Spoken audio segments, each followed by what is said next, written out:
Où as-tu trouvé tout cet argent? La question perça le murmure de la Founders National Bank, atterrissant comme une gifle contre le comptoir en verre élégant. Nicolas, le guichetier blanc aux cheveux blonds soigneusement coiffés sur le côté et à l'air satisfait, se pencha en avant, comme si la réponse d'Anna pouvait confirmer le pire soupçon déjà tapi dans ses yeux. Anna resta immobile, les mains posées légèrement sur la liasse bien rangée de billets ficelés qu'elle venait de déposer devant lui. Son tailleur sombre impeccablement ajusté, son pantalon repassé et son calme dégageaient davantage l'allure d'une dirigeante venue inspecter que celle d'une simple cliente. Et pour cause, Anna était PDG de Montelac Gestion, une société financière gérant plus de 300 millions d'euros. Mais cela n'avait visiblement aucune importance pour Nicolas. Elle était venue accompagnée de son fils de 15 ans, Élie, qui se tenait silencieux à ses côtés, observant tout. « Je sors tout juste de mon bureau, dit-elle d'un ton égal. C'est notre dépôt hebdomadaire. » Nicolas ne broncha pas. Ses yeux bleus se plissèrent. « Je vais avoir besoin de voir une pièce d'identité, dit-il, plus fort qu'il n'était nécessaire, lançant des regards alentour comme pour chercher des témoins à un drame naissant.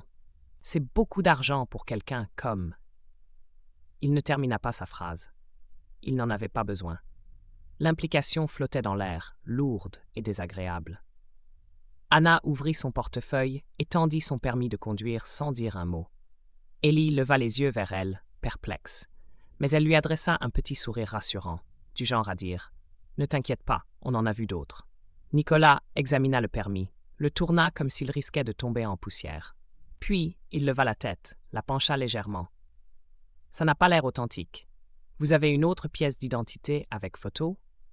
Les sourcils d'Anna se haussèrent d'1 millimètre. « Il y a un problème avec celle-ci ?»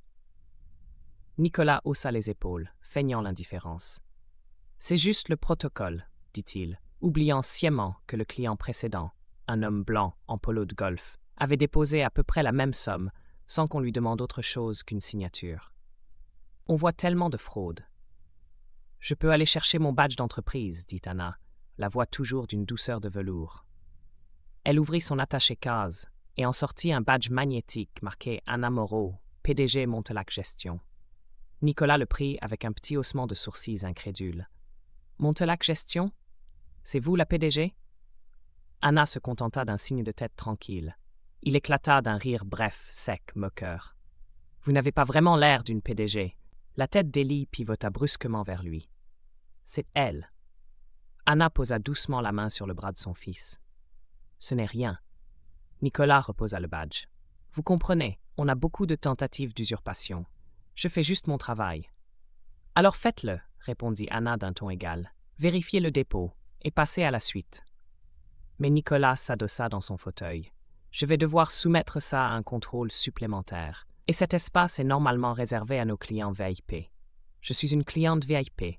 Je dépose ici depuis 12 ans. Je vais devoir vérifier ça aussi. » Autour d'eux, les 2 autres guichetiers s'étaient figés, les mains arrêtées au-dessus du clavier. Même la porte vitrée du bureau du directeur s'entr'ouvrit, comme si quelqu'un, à l'intérieur, avait tendu l'oreille. Élie semblait à la fois agacée et blessée. « Maman, viens. On n'a pas besoin de ça. » Elle lui sourit encore. « Parfois, les gens ont besoin de voir qui tu es vraiment, même si ça prend un peu plus de temps. » Nicolas attrapa le chèque posé à côté des espèces. 20 000 € venant de Montelac Gestion. « Vraiment? »« Vraiment, » répondit Anna. « Je vais devoir escalader ça. Vous n'êtes pas contre-patienté qu'on fasse venir quelqu'un pour vérifier ?» Avant qu'Anna ne puisse répondre, une voix grave s'éleva sur la gauche. « Il y a un problème ici ?» James, le chef de la sécurité, venait d'entrer.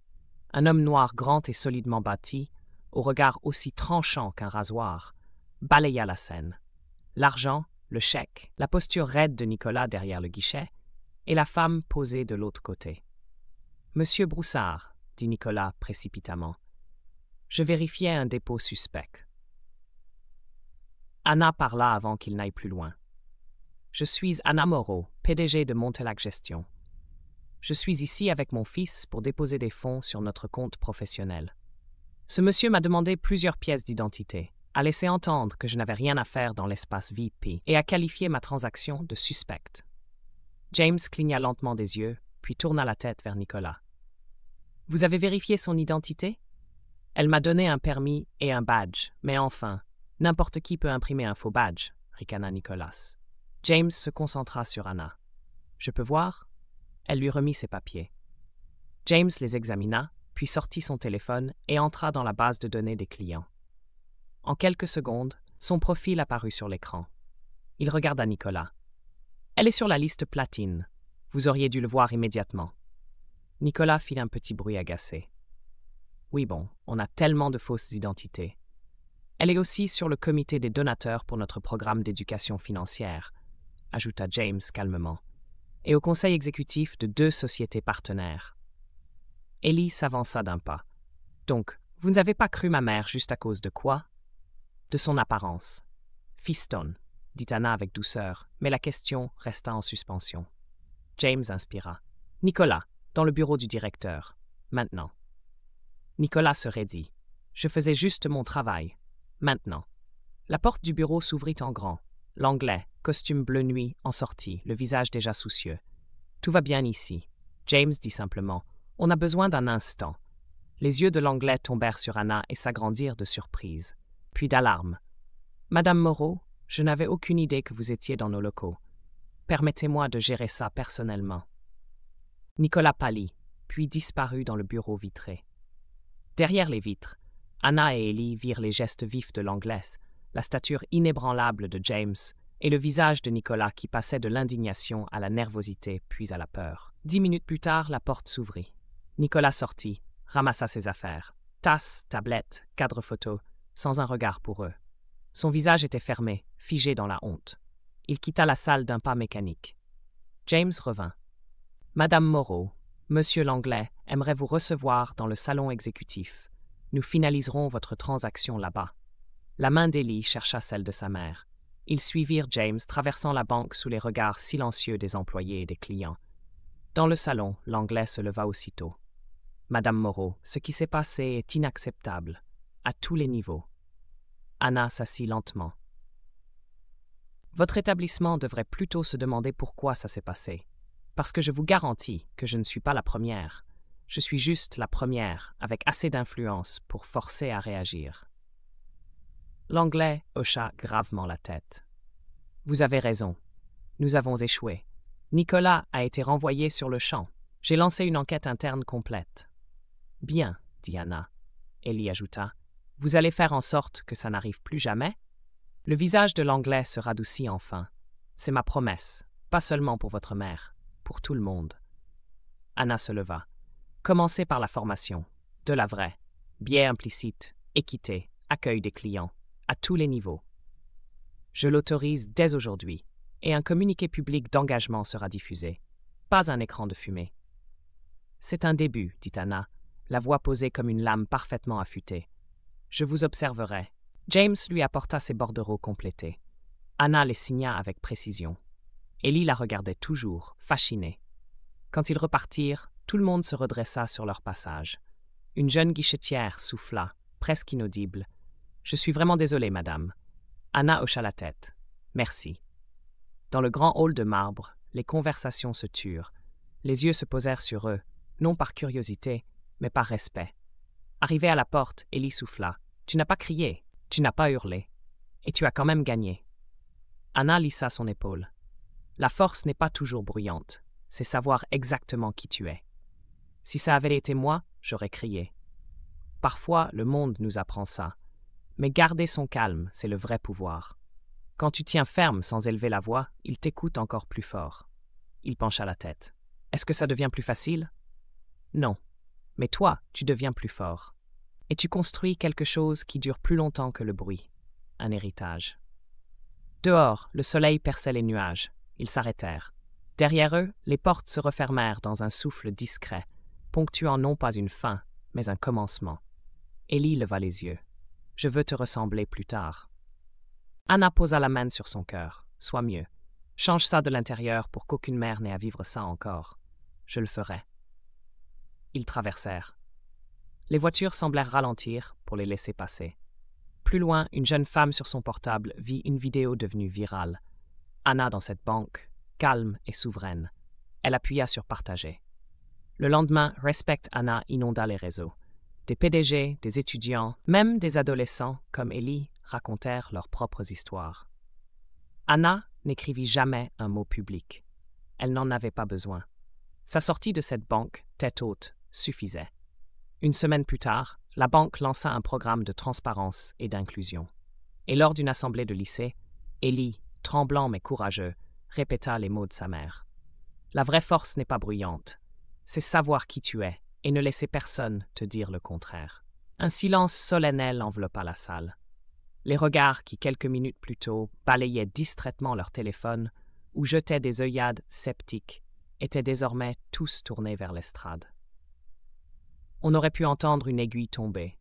Certains se redressèrent, presque honteux d'avoir sous-estimé ce moment.